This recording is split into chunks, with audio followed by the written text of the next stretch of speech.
Comrade বিভু Chakraborty, comrade বসন্ত মাহাতো। তোমরা সরে যাও। কমরেড বিভু চক্রবর্তী, কমরেড বসন্ত মাহাতো। তোমরা সরে যাও।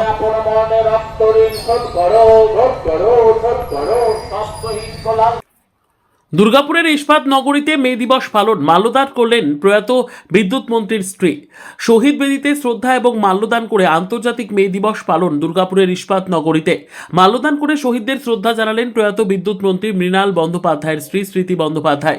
তিনি শহীদ বেদিতে মাল্যদান করে শ্রমিক আন্দোলনের আত্মত্যাগী শহীদদের প্রতি গভীর শ্রদ্ধা জানান। এদিন সিপিএম নেতা, কর্মী, সমর্থক ও স্থানীয় বাসিন্দাদের উপস্থিতিতে কর্মসূচি ঘিরে তৈরি হয় শ্রদ্ধা ও সংহতির পরিবেশ। শ্রমজীবী মানুষের অধিকার প্রতিষ্ঠার সংগ্রামে যারা আত্মবলিদান দিয়েছেন তাদের স্মরণ করে মে দিবসের ঐতিহাসিক গুরুত্ব তুলে ধরা হয়। পাশাপাশি শ্রমিক স্বার্থ রক্ষা, সামাজিক ন্যায় এবং গণতান্ত্রিক অধিকার প্রতিষ্ঠার লড়াইকে আরও শক্তিশালী করার বার্তাও দেওয়া হয় অনুষ্ঠানের মাধ্যমে। দুর্গাপুর শিল্পাঞ্চলে এই কর্মসূচি শ্রমিক আন্দোলনের ইতিহাস ও সংগ্রামের ধারাকে নতুন করে স্মরণ করিয়ে দেয়। শেখ রতনের রিপোর্ট, পিবি নিউজ।